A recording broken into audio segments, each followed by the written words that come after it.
7 states are holding primary elections this week. Those states are New Jersey, Montana, Iowa, Mississippi, South Dakota, New Mexico, and California.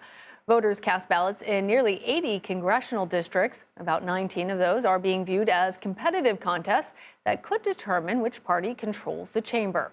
There were also key elections for Senate and governor positions. And in Los Angeles, California, the race for mayor has garnered a lot of attention. Karen Bass and Rick Caruso lead the pack in an election where even celebrities are weighing in.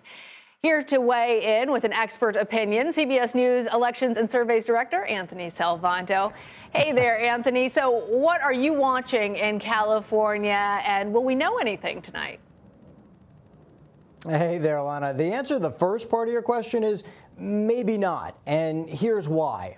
California often takes a few days, maybe up to a week, in order to count all its ballots. That's true in any election. They're a mail ballot state. But the other part of this is, for political junkies around the country, you want to watch California just for the way they do things, because they have a top 2 primary system, which means everybody who's running for the office runs in this set of primaries, and then whoever comes in the top 2 slots face off again in November. So it could be a Democrat and a Republican, as we usually see in other states, but it could be 2 Democrats or it could be 2 Republicans. And the idea behind this was to try to moderate the candidates. In other words, we often see very ideological campaigns being run among Democrats and run among Republicans. The idea behind this was to try to mix that up a little bit.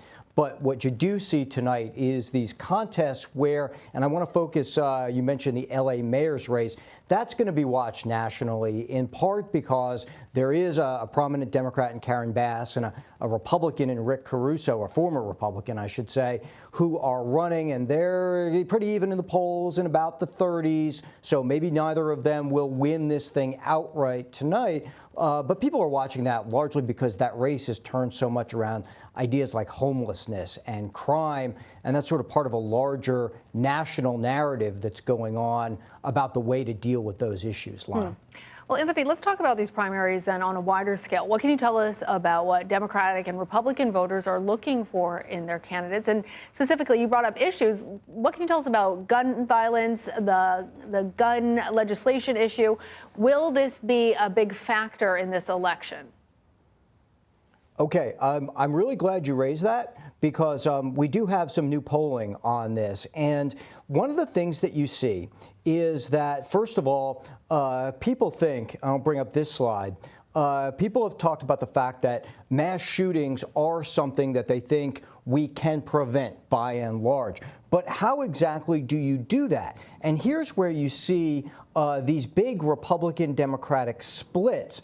And I want to show you a couple that we've just shown out today. I'm going to go through my slide deck here and find this. There are differences between Republicans and Democrats in what they want the candidates to do. Republicans are much more reticent to support a candidate who is in favor of any kind of gun control measures, that they tell us. But Democrats say they'd be more likely to vote for a candidate who is in favor of gun control measures. So that's one way that you really see the parties start to split here. And in terms of crime in general, getting away from the gun control issue specifically, but just crime in general. Look at this polling that we've done recently this spring, and the differences. Democrats saying what would help to reduce violent crime: more mental health services, more jobs and economic opportunity come up, and then fewer guns available to people. But when you look at what Republicans want, it's stricter sentences for violent offenders. It's more funding for police.